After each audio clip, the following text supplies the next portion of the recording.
Do you constantly replay conversations in your head? Do you feel torn between who you are and who your family expects you to be? Our next guest says that the answer isn't to get rid of those anxious parts, but to befriend them. And if you know me, you know that conversation is right up my alley. Today, I am honored to be joined by Hui Ting Cook. She's a licensed mental health counselor and the founder of Helix Mental Health Counseling. She specializes in helping Asian Americans and children of immigrants navigate anxiety and identity through internal family systems. She's here to teach us that there are truly no bad parts inside of us. If you know me, you know I love talking about parts work, so I am so excited to dive into this conversation. All right, guys, welcome back to Flip Your Mindset. As you know, I am your host, Stacey Uhrig, and today I'm joined by Hui Ting. And Hui is coming in from Brooklyn, which is really close to actually where I am. And I'm so excited to have her here today because, as you know, I talk a lot about parts work on the podcast and really about what it means to be aligned with self, to be grounded from self, what happens when we're not self-led, what happens when we're parts-led. And here today, we're going to really be talking about how to work with anxiety and cultural guilt through IFS. So welcome. How are you today? Hi, Stacey. Thanks for having me. And I'm doing great. I caught a little cold, so you might hear it in my voice. Um, but it's so interesting, how you introduced me, and if we could just jump right in. Yeah. Parts work. So my name is Hui Ting. Hui is a partial first name, so Hui Ting is my complete first name. So for so long. So I'm an immigrant myself. When it comes to this country, like for so long, people, I mean, I know it's not an easy name to say, and like people will say, "Oh, hi Ting," or "Hui," or "Ting Hui," or all different combination. And for so long, I would just, okay, that's okay. And as I get to know parts work, I learn more about that part of me that doesn't want to correct. It's like it's okay, like we don't have to. But now I'm embracing my identity. Being an Yes. immigrant, being Asian. And so, yeah, there is a part that feels okay and confident to say, my name is Hui Ting. Yeah, Hui Thank is you for incomplete. that. Hui Ting. Yeah. So I I just love want to that. start And with that. I think that that is the perfect way to start because that is such a benign and yet universal example of how parts can come into play, where we might have a part that's like, I don't want to be a burden. I don't want to correct them. I don't want to Yeah, be seen as difficult. exactly. Yet when we're self-led, we could be like, no, actually, my name is not Hui. It's Hui Ting. And I Yeah. don't think that there's anything wrong with me just being able to share with you. I'd prefer to have you use my full actual name. Yeah. And, it could get into all of that burdens that we carry. But yeah, that That's exactly it. correct. You hit the nail. Yeah. Yeah. So Mm-hmm. thank you so much for feeling like you can come self led into this conversation. And I think what people don't understand is that's not her criticizing me or correcting me. That's just her coming in from her sense of self and her esteem of knowing.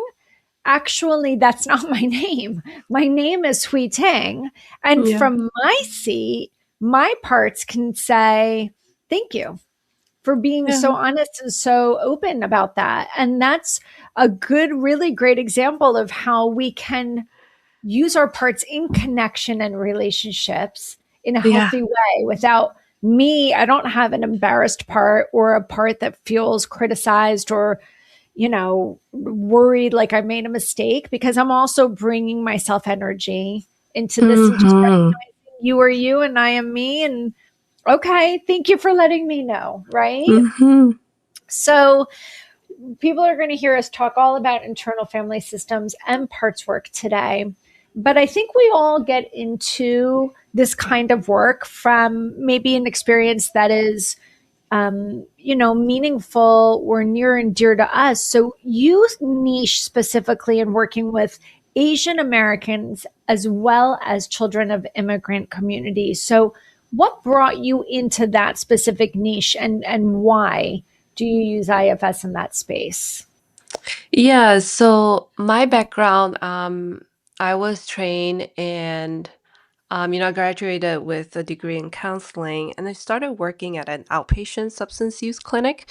And in that clinic, it's specifically for the Asian community. I speak another language, Mandarin and Cantonese. So that's when they were recruiting just like bilingual counselors.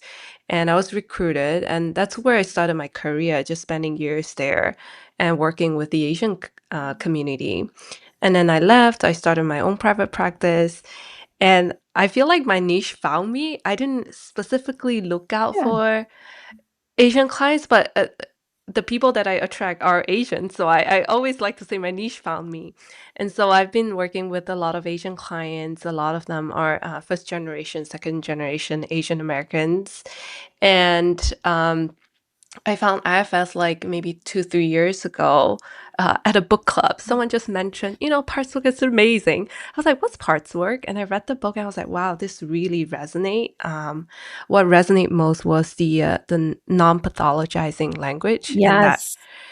and it's so often we were told like, in mental health, like anxiety is bad. We need to conquer anxiety. Like we need to change how we feel. Like it feels it's okay, but like and then until I found parts where it's like, oh wait, no, but anxiety is actually doing something for us. Like Yeah. there's a reason why we feel anxious, and the no bad parts language really speak to me. It's like we misunderstood like some of these behaviors, like even the bad ones, like quote unquote, they're actually doing When you something for us. say, I mean, I know this because this is the space that I'm in, right? Yeah. But for the benefit of the listener, when you say, so when we talk about pathologizing, what we're really saying is when we see our bodies dysregulated, it's seen as disordered, right? Mm-hmm. So when we use the term pathologize, we mean that in the medical industrial complex, this would be a Mm, label of a disorder. right. And many of us that do parts work, when we say that parts work is non pathologizing, what we mean by that is those of us who are clinicians of parts work understand that the part is not disordered at all. It's just that this was a adaptation in survival, that a part came into our system or activated in our system in a way to keep us safe. And maybe it has this resonance of a hyper aroused state that we will label as anxiety, but Mm-hmm. it's truly just there to help you in some way, shape, or form. And I know I Right. mentioned, in the notes that were given to me by my podcast manager, you talked about, befriending your anxiety. And I say that all the time, that we need to befriend these things. We don't need to kick them to the curb and get rid of it. So, specific in the Asian community, and this is going to be interesting for me because I actually live in a community that has a large Asian population that gets infiltrated into the school district. In addition, my children are Asian. Mm, Both of my children are adopted from Korea. So it's been a very interesting journey for me to watch, um, because a lot of children who don't know that my children are adopted assume that they come from Asian families. mm. Right. And we're in a very competitive school district. Oh. So there, yeah, I love you. Oh. You're like, Yeah. here we go. So if they assume that my children are coming from an Asian Oh, family, yeah. unfortunately, Mm. it comes with the stigma of like this tiger mom culture, right? Where nothing's ever enough. So do you have a personal experience that brought you into working, say, both with anxiety and cultural guilt by way of IFS? Yeah, absolutely. So, just using that school example, I grew up in a very strict. So I was born and raised in Malaysia. I went to a very strict school where, they sort students based on their grades. And there's a stigma attached to that. Like you're either in the good class or you're mediocre or bad. Yeah, we're Like so starting with shame right off the bat. absolutely. They use shame to discipline. That's Well, how they shame to discipline. motivate. I'm putting that in quotes, Yeah. right? Yeah, absolutely. Yeah, that's how they keep us in line, basically. They use shame. So for the longest time I feel like I felt like I could never be to survive, I gotta be good. I gotta be better than mediocre. Like to not be classified as bad, I gotta work hard. So it wasn't just about achieving like not being a perfectionist, but so it's survival. Like I don't want to be shamed. I don't 100%. yeah, so and then just like fast forward to now, it's just like there are so many so I like to differentiate that there's burden, there's also heirloom. And sometimes it can be a blur, like being hardworking, right? Being a hard worker. It can be an heirloom where, there are a lot of benefits of being hardworking. You can get to places can make a lot of money or you can achieve whatever. But there's also a burden like if I'm not hardworking enough, then I will be cast out, then I'm considered lazy. And so working with a lot of my clients now, a lot of them have trouble setting boundaries. Growing up in their family, their message is like, um, children of immigrants, like we work so hard. I'm speaking from the parents, like we work so hard to give you this life. And so if you don't work hard, that means you're not appreciative, right? If you don't work hard, it means, you're not you're giving up on efforts or all the sacrifices that we made for Mhm. you. So there is like an heirloom piece is like, these are very hardworking people. They work extremely hard at their jobs. They are people who are extremely reliable. Coworkers know that if they ask them to do something, they will show up. They will never say no. They don't say no because they don't feel like they have the right to say no. So that's what a lot of my the clients I work with struggle with is the doesn't feel like they can say no. That Yeah. saying no means that you're not capable because capable people can always figure things out. If I have a lot on my plate, I'll figure it out because I'm good. Like no is not an answer. I'll figure it out, right? Saying no means you're lazy. Saying no means that you are not up for the job. So for a lot of them, even though they are confident, intelligent people, they don't feel like they have the right to say no. They don't feel like setting boundaries is an option. So do you think, so you mentioned heirloom and burdens, right? So I know a lot of IFS language. In when we talk about burdens in the realm of parts work, the part is usually burdened with the responsibility of somehow keeping you safe from what's known as Mhm. exiled wounds, right? Or exiled Mhm. parts. I always say them as unhealed, unprocessed, heavy emotions. Mhm. When we talk, you tell me, when you talk about heirloom burdens, do you talk about like a legacy burden? Meaning it's something that maybe was not yours to carry, but maybe you're carrying it from something that's been passed down from another generation. Mhm. Yeah. Yeah. So here's the thing that's so interesting about boundaries, right? And you talked about hard working. I always say to my clients, do you work hard because you're curious about what you're capable of? Or do you work hard because if you don't show up in that way, somehow you're less than in Mhm. other people's minds? There's a Right. difference. Some people Correct. are highly intelligent and very curious and being like, how far can I take this thing? Right. It's like a video game. It's like, how can I harness my intelligence to be as product not just productive, but like creative with my Mhm. intelligence as possible. Like Mhm. that can be a real high. But if you're Mhm. doing it in order to be a part of the collective, if you're doing Mhm. it in order to be accepted, or if you're doing it to seek external validation, it's a very, very different way. If we're doing it from a place of curiosity and deep creativity, that's a very self led way of being hard. Mhm. But Correct. we're doing it from this place of fear and scarcity of, I want to make sure people know I'm enough. Now we know we're coming to Mhm. it from a parts led place, correct? Right, right. And Right. that's the burden, right? The former is the heirloom, right? I want to see how far I can go. Like I'm ambitious and I'm confident. I just want to push myself and see what I can achieve in life. That's great. That's what I want, but not because, well, if I don't do that, then my parents will be disappointed at me. Then people will think that I'm not good enough and I don't fit in. So the latter is like is the burden, right? The burden can be your own personal burden. It could be legacy burden. It could also be Yeah. cultural burden.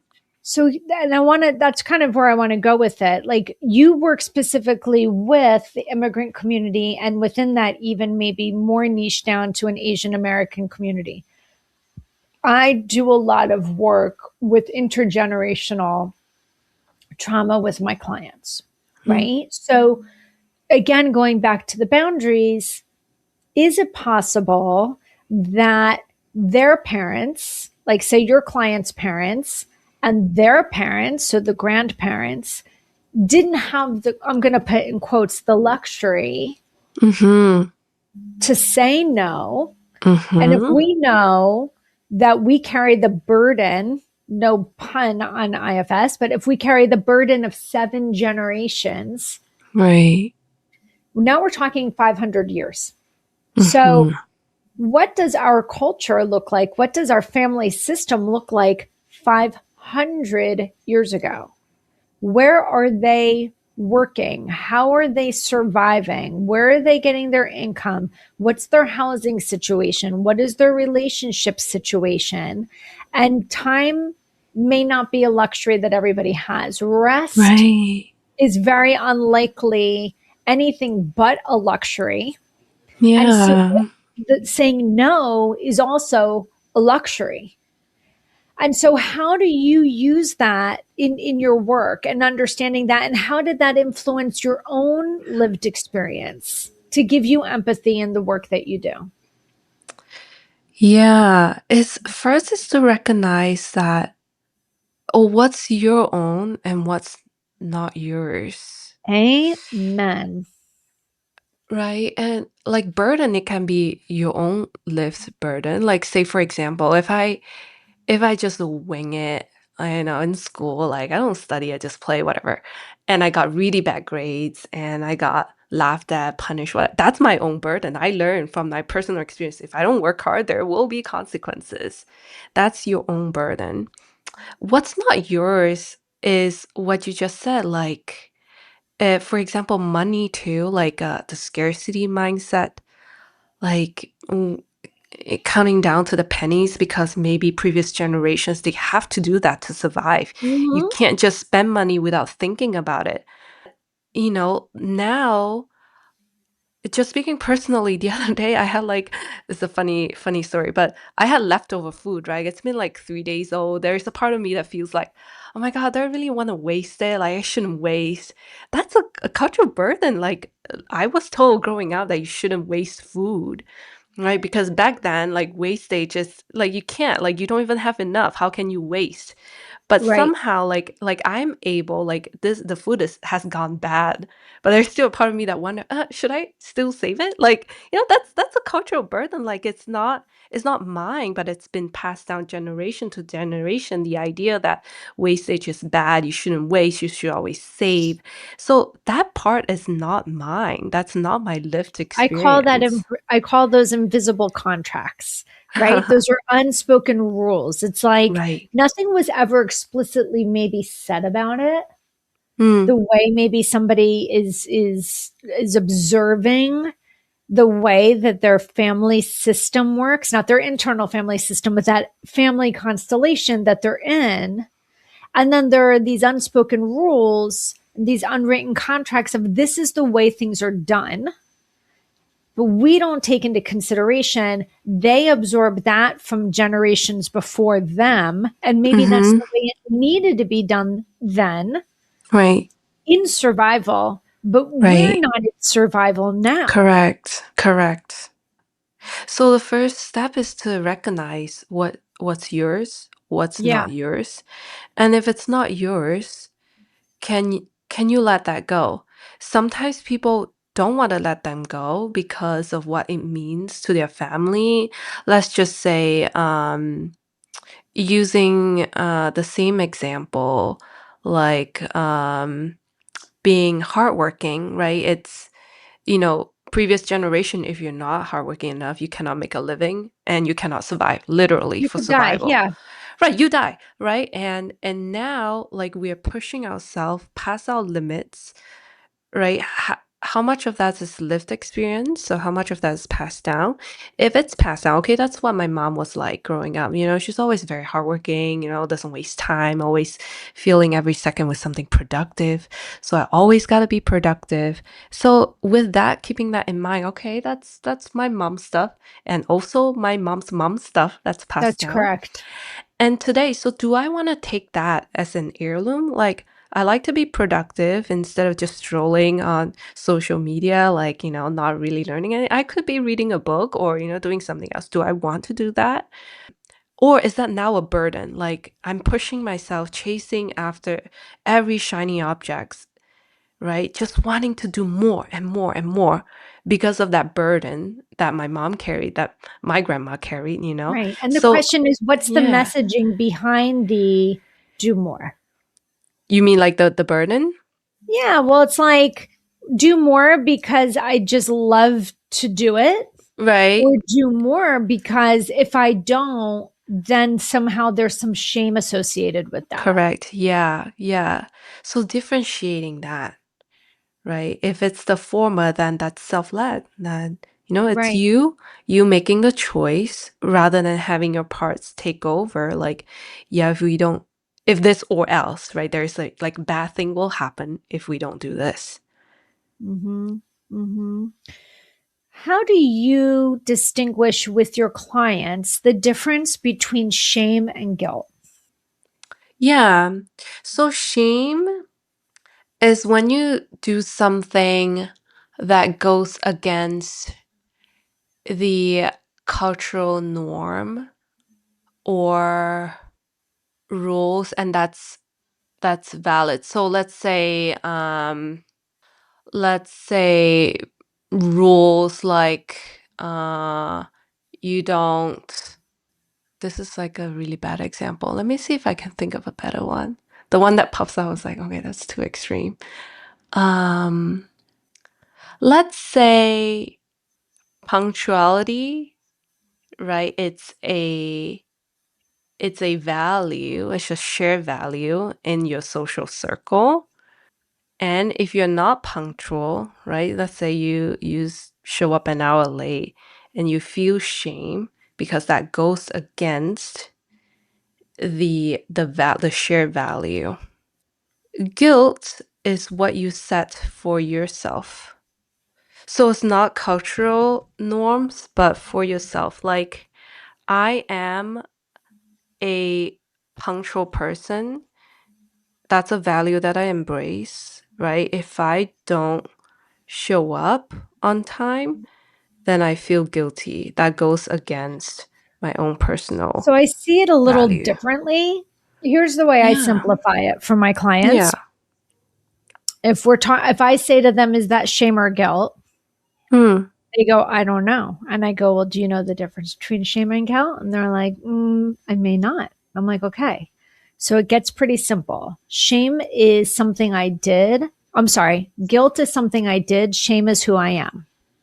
So let's just say, we'll use your example of being late. Hmm. Okay.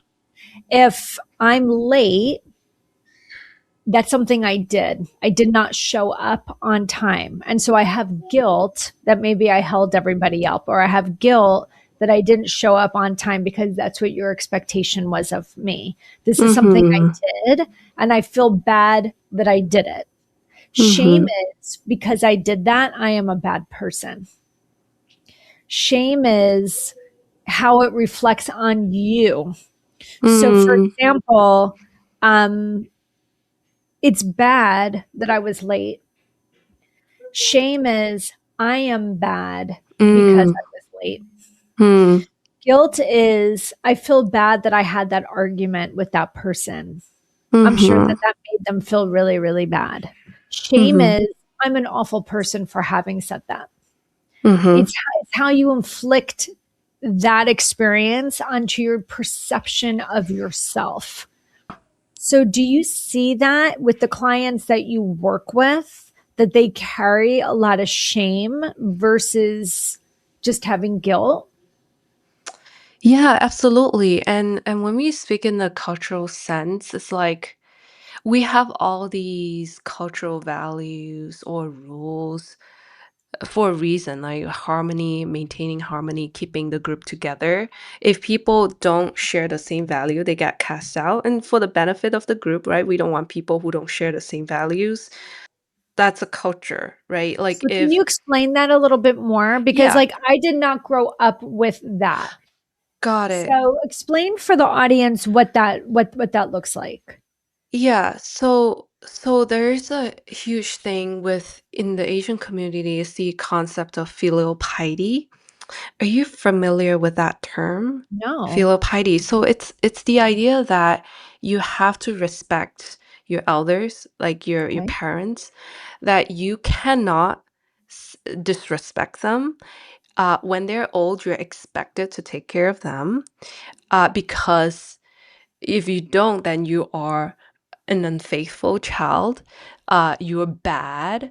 So this is really huge in the Asian community. So a lot of times, like people struggle with saying, like pushing back to their parents, saying no, or doing something completely different than what's expected of them. They feel this immense, like shame, like I'm not a good Right. son I'm or I'm not not a enough. good daughter, Yeah. because that's a cultural value.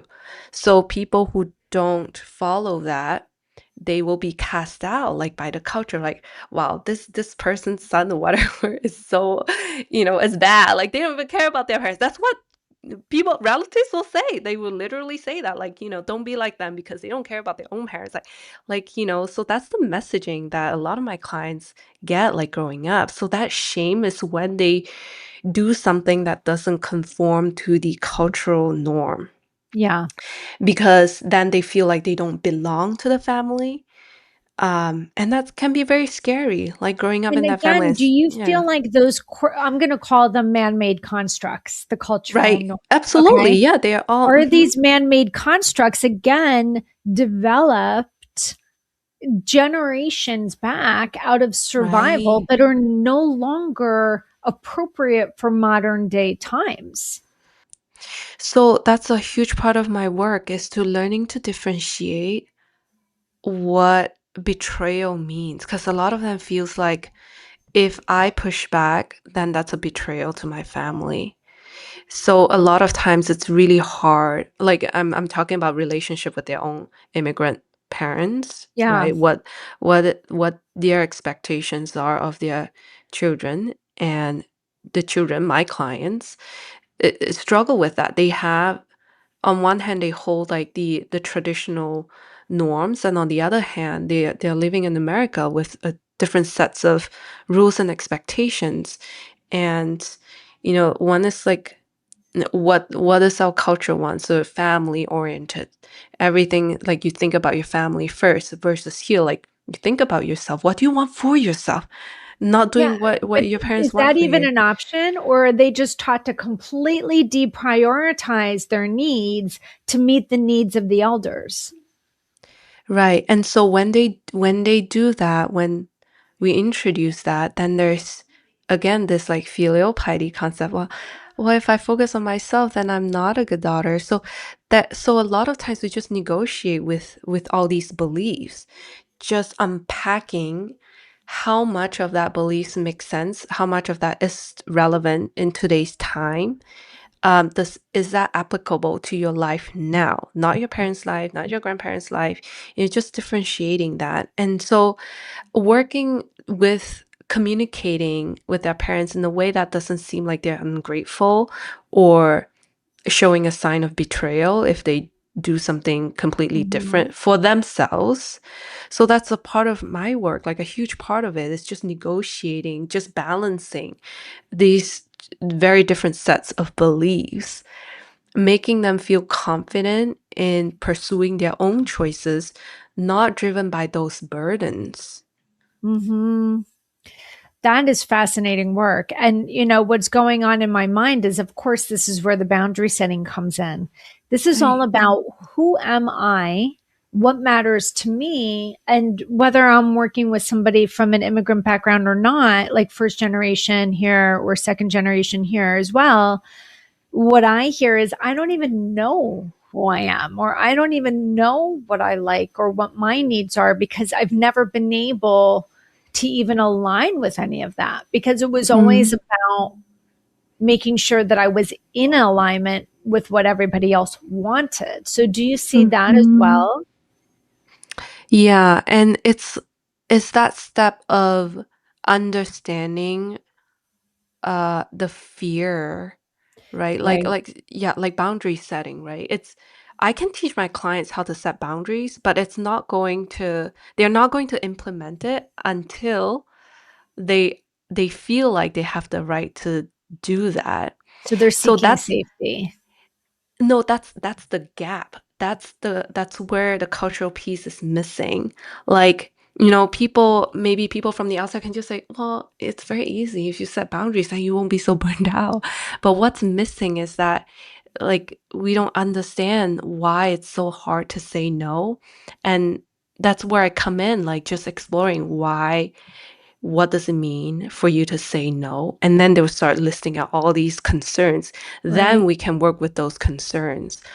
And like you said, like the exile, like some of them hold on, like the hurt parts, right? Just helping heal those young parts that were wounded before and let heal them so that they can do something differently. So those protectors don't have to work so hard, that they can have a different way of protecting them rather than just saying yes to everything, Right. to make sure that they are safe. Yeah. And look, is the fact, look, if we are all seeking connection, like we know as humans, we're hardwired for connection, we're connection seeking beings.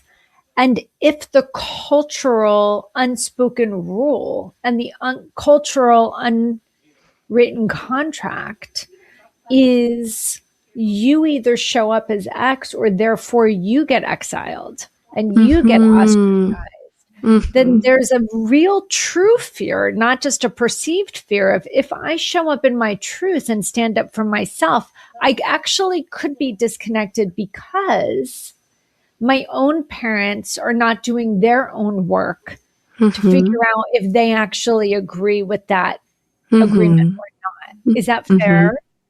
Yeah.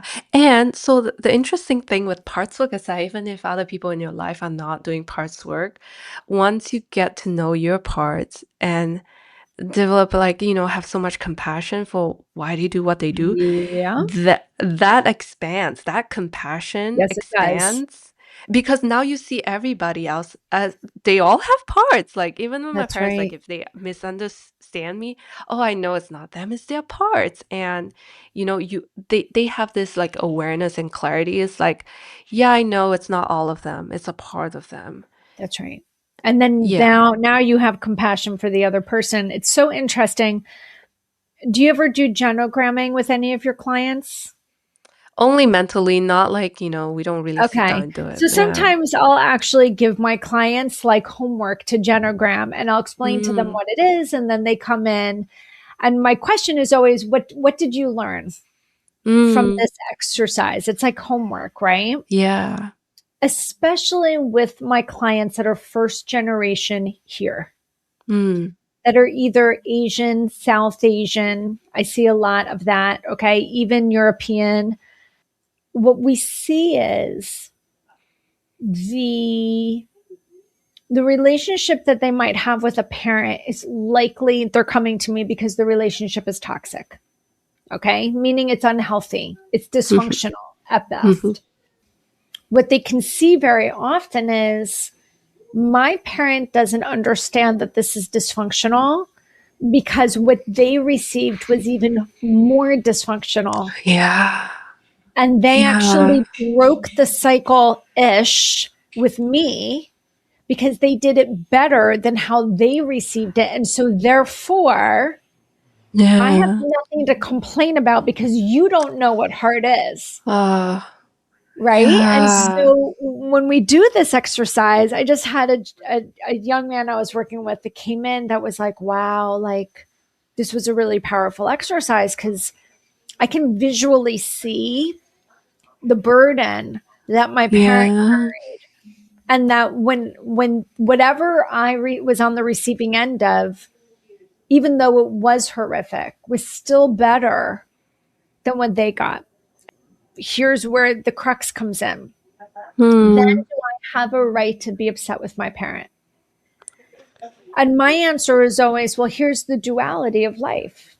You get to have compassion for your parent that Hmm. they were on the receiving end of X. Mm-hmm. At the same time, be compassionate to yourself and say, but I still didn't deserve this. And even if it was Yeah. better than what you got, it's still not okay.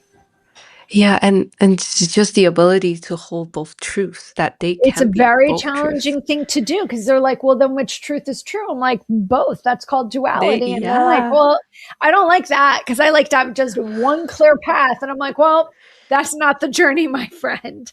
The journey is a Yeah. little bit more complicated than that. But we see so much of that in the cultural Right. space Right. because many of our parents did have it hard.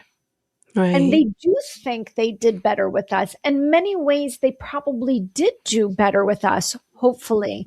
But the Mm. reality is it still may have not been okay or enough. Yeah. And there still Yeah. may be hurts and wounds for the person Mm-hmm. that you and I are working with. And Right. and then the question that comes up for them is, well, do I have a right to be upset that I was on the receiving end of this? You Mm-hmm. do. Abuse is never okay. Mm-hmm. But we can be compassionate about why hurt people Yeah. and Yeah. understand it and see it, but also say, Mm-hmm. I didn't deserve to be hurt.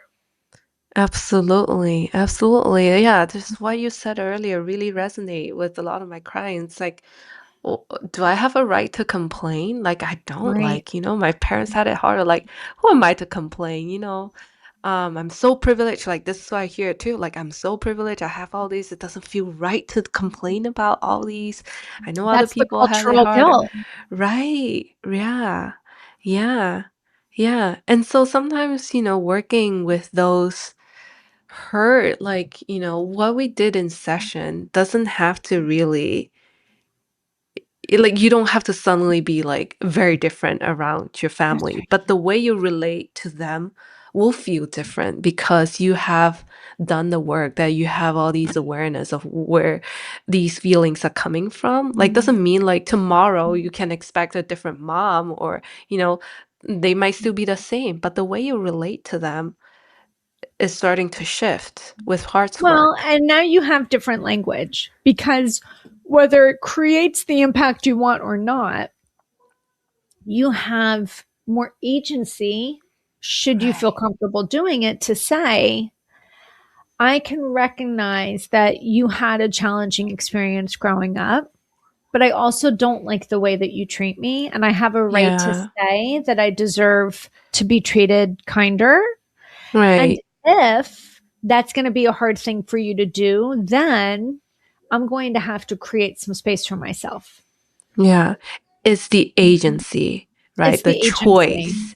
Now you have a Hmm. choice, yeah, in how you want to respond rather than That's being right. reactive all the time. And how do we respond from a place of abundance and not from a place of fear? Absolutely. Yeah. Right. It's really hard work. Mhm. Being human is really hard.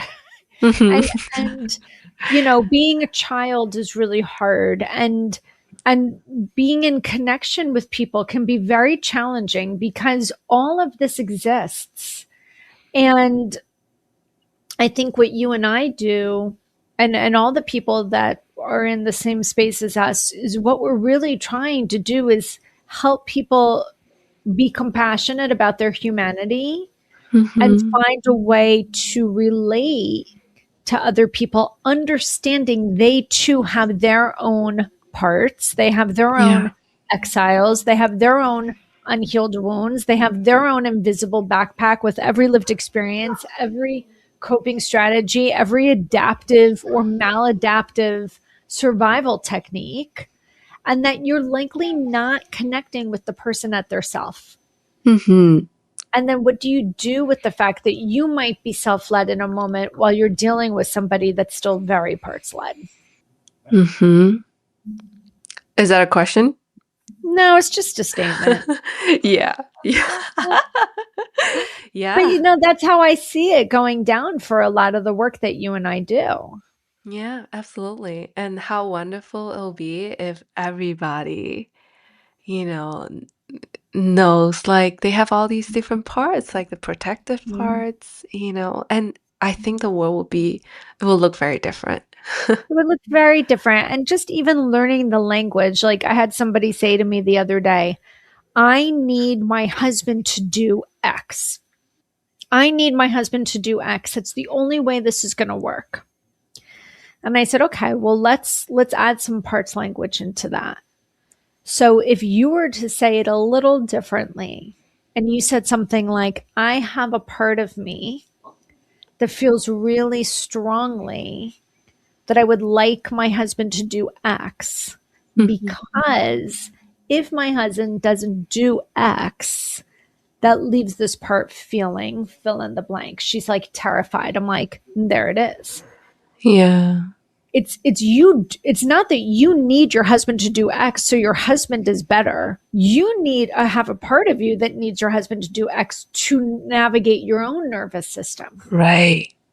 Yeah. I need Yeah. my parent to be kind to me, not because I need my parent to be kind, so my nervous system cannot be on overdrive, Yeah. right? Absolutely. Yeah. Just adding that parts language create a separation Yeah. between you and that emotion. And you can hear, oh yeah, that makes sense. I know why I'm feeling angry right now because this part is really worried, blah, blah, blah. Versus like, I'm angry. This is what I Yeah. demand. But having that Changes space, like, everything. it does. And just change how you respond, right? You're not reactive, but you have a choice in how you want to respond and getting your needs met when Yeah. you're unblended.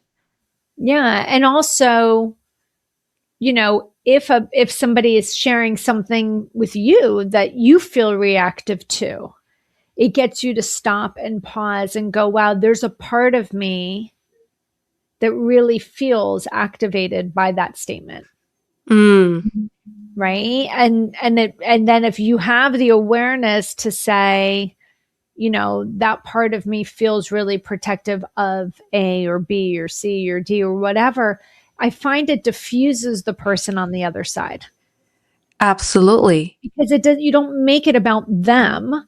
You're making it Correct. about what's happening internally for me, and I Yeah. have to prioritize what's best for me and my nervous system. Yeah. Yeah, absolutely. Yeah, I have that experience too when I start using parts language to make a complaint, and it's like a part of me feels kind of disappointed at this. It's more palatable but to the other person. It's like, okay, I can hear you, not they're not jumping into the defensive right away because they hear like, okay, there's a separation. Like I'm not upset at you, but a part of me is upset by this behavior. Do you feel like parts work is more challenging when you're dealing with cultural norms? Mm, no, my experience was like it makes sense, especially when we talk about legacy and cultural burdens. It just click like clients would their response would be like, "Oh wow, yeah, I see that. Yeah, that's right. That's a legacy burden. That's Right. not mine." And there's this huge sense of relief, I guess, like, Yes. "Oh wow, I actually have options." Well, that's And the agency. right, Yeah. absolutely.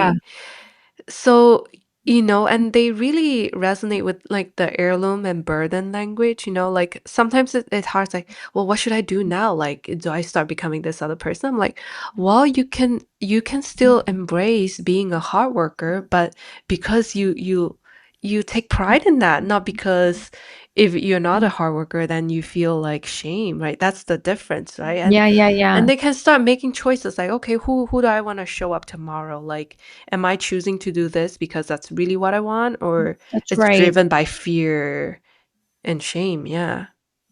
I think a large percentage of the human population are driven by shame and fear and not enoughness. And it's toxic. Mm-hmm. It's toxic. And if people could just learn even a little bit more about internal family systems or parts work and understand and absorb some of these concepts and some of the language associated with it, I think there would just be so much less dysfunction in the world. I Yeah. just feel that there's so much anger and so much like contention and divisiveness because everybody wants to feel seen, heard, and understood. Mm-hmm. And anytime somebody says, no, that's not right, their defense, their parts just get like a wall up. And we just can't battle part to part. It's just never going to work. No. Mm-hmm. Mm-hmm. So if someone's listening to this and they are first or second generation here and they're really struggling um, with aligning themselves with who they truly are, maybe they don't even know who they truly are yet because they've always kind of deprioritized that. What would be a piece of advice or one key message that you would want them to walk away from today? Mm-hmm.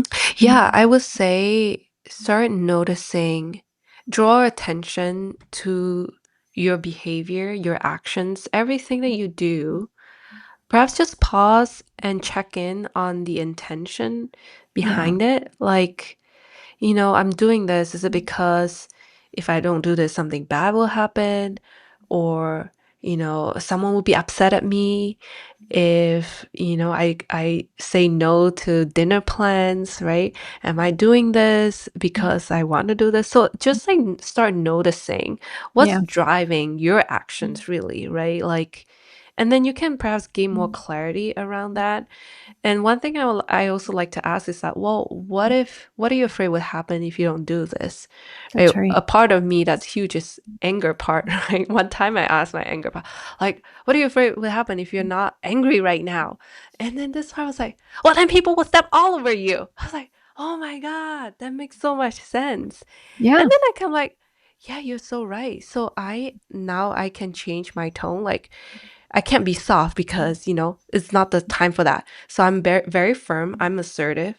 I can get what I want, but without being aggressive or without attacking others. And Hmm. that's just merely me just taking a pause and just ask that part, why are you so angry right now? What will happen if you're not angry? Then I get to that intention behind it, right? Yeah. People will Yeah. step The all over intention you. is key. I always say to my client, what is the role, function, intention, and purpose of this part? Right. And Mm, when we can dissect those things, then we get to say, oh, okay, I see why you're showing up here, but here's the reality of the situation. Right. Here's where I do have more agency. Here's where I am more resource than maybe you're aware.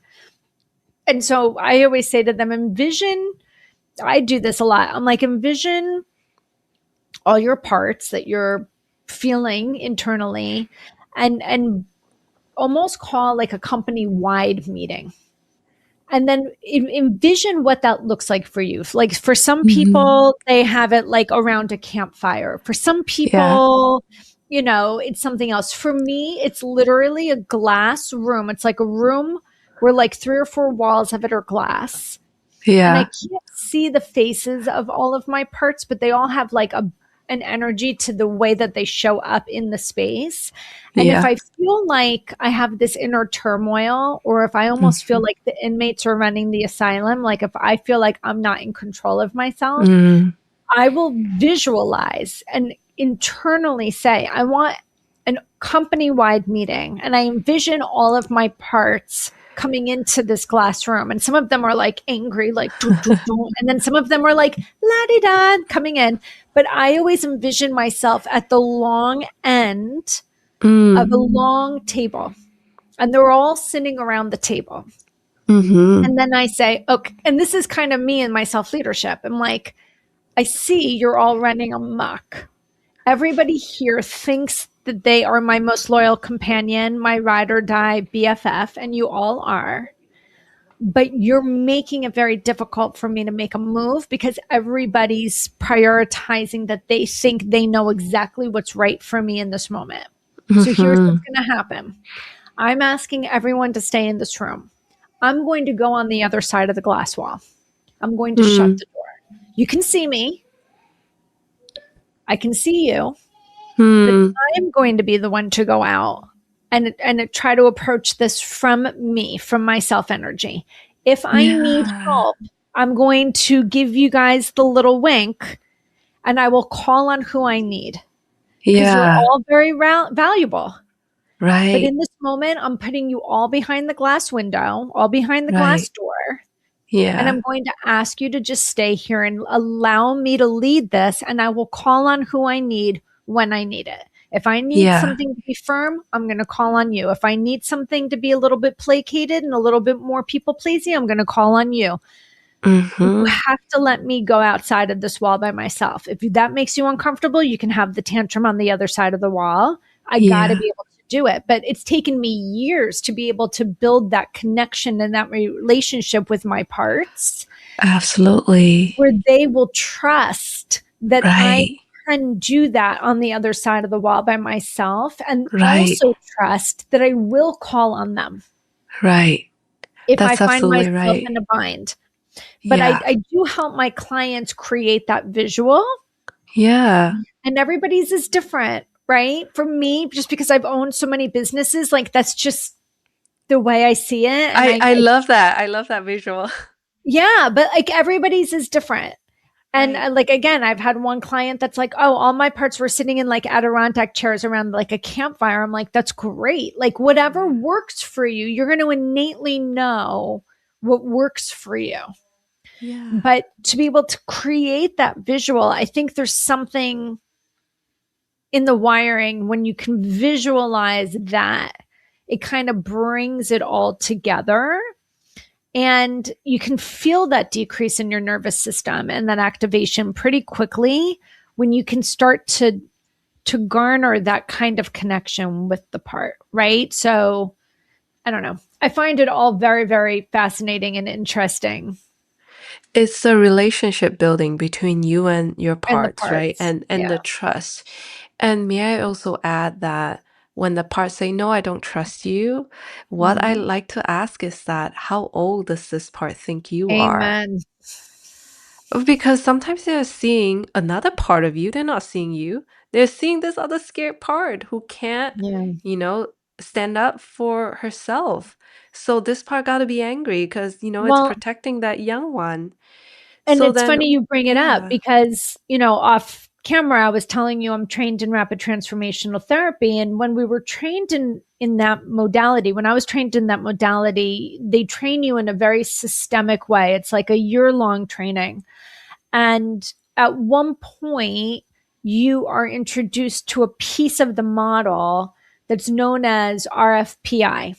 Role, function, purpose, intention. They do not tell you it's parts work. They don't talk about parts work. But once I learned parts work, I was like, oh, this is part. Like I could see exactly what it was. And I knew the language I was using under hypnosis, but I didn't understand why I was using that language. But yet it was still impactful. And part of the language is when you're talking to a part, like let's just say it's the part that lacks confidence. I might say, Hui Ting, repeat after me. I'm the part of Hui Ting that is the lack of confidence. And my only role in her life is, and then you just give it a voice. It's almost like direct access to the part, but you're under hypnosis. Well, at the end, when we've gone through the role and the function and the purpose and the intention, it's all rooted in protecting her in some way, shape, or form. Right. Then I say, I have the client repeat after me. they're now directly accessing the part. How old do you think I am? Mm. And usually the part will say 5, 6, 7, 8. And then I say to my client, now I want you to tell that part of you how old you are. And they're like Yeah. 58. And so they'll say it. And then we pause and I go, what are you feeling inside when your part hears that? And they go, relief, shock. First, they get shocked. Yeah. And Yeah. then they say they're relieved. And I say, tell me Yeah. why they're relieved. Well, because this is such a response. They feel so burdened with the responsibility. Um, The thing is, I haven't yeah. introduced them to this language yet. So it's fascinating because Right. they're just saying it. Yeah. But there is this sense of, I have to do this for you because you're 6, because Yeah. you're 5. You don't have the agency. You don't have the resourcing. They don't Right. understand that that's where the lack of trust is. Of course you can't do Right. it. You're 5, 6, 7, 8 years old. Yeah. Oh, wait, Yeah. you're 58. Oh, thank God. Yeah. I'm tired. And that's Yeah. usually what we're hearing from the parts. I'm tired. So Right. then I I say, well, ask them if they would like to take a break. Mm. Would they like to take a break? Would they like to retire? Where would they like to go? On a chair in a beach? Where some parts are like, no, I'm terrified she's going to get rid of me. Mm. And so we have to build that connection of what would it look like to just take a beat, trusting I'm not going to get rid of you. So it's really Right. an interesting process to Yeah. allow them to slowly unburden. It's Mm-hmm. not like a final unburdening. It's just like an invitation to take your foot off the pedal part and see what Right. happens kind of thing, Yeah. right? Yeah. Um, but we do get the age piece in there, and it's always so fascinating. And they always feel like, oh, I feel a little lighter now. Like I don't feel so braced Mm. with this energy of like, I must Right. take care of her all the time. I can just Mm-hmm. be. And that feels like so much lighter in the nervous system. Mm-hmm. Mm-hmm. Yeah, absolutely. So, Huiting, if we have clients that kind of fit your niche and would love to know more about the work that you do and live in either New York or Florida where you're Mm-hmm. licensed, how can they learn more about your work? Yeah, they can go on my website, www.helixmhc.com, to learn more about my work. I'm actually planning to run a IFS healing circle next year in 2026. So So, I'll what be does that look like? recruiting. Yeah, healing circles. So it's a group of people who gather, they have their own intentions, and we work with externalizing their parts. Yeah. So having, all their parts externalized, so they get a clearer picture of their internal world being Mm. externalized like that. And, there's always like an ease and an understanding and compassion that comes with externalization. It's like, oh, I see you now. Like you're so clear. Oh, wait, but there's another one that kind of in polarization with you. Oh, I can see this too. It's Mm. different than doing it internally. When you externalize your parts, it's like, wow, it's so clear. So Yeah. clear. That's my personal experience with that. So Yeah. yeah, I'm I love excited that. to do Is that that next in year. person or on Zoom? I don't know yet. Yeah, that's what I Okay. need to figure out. Is the All right. But in the logistics, like what are we meantime, gonna people can go to helixmhc.com .com. Yes. Mm-hmm. to learn more. This has Mm-hmm. been a lovely conversation. I've never really been able to take the conversation about parts work and put it into more of that cultural shift. Yeah. And I think it's going to be really valuable to anybody who's in that realm, because it is a unique experience to be first, second generation here. There tends to be a lot of pressure Right. of perfection and expectations, and nothing ever feels like it's enough. And I've held enough space for people in that first, second generation realm where there's a consistency of that messaging, whether it's spoken or not. And then Mm-hmm. how does that activate the parts of us? And then Right. how do we navigate that? So I really enjoyed being able to bring that to the podcast today. And again, guys, it's Hui Ting Cook. Her name is, or the name of her business is Helix mental health center. Is that right? Counseling. Yeah, he likes mental health counseling practice. Mm-hmm. So it is helixmhc.com. She is Yeah. licensed to work in New York and in Florida. And so if you're in one of those locations and this really resonates with you, you really should reach out to her and learn more about her inner healing circle for 2026.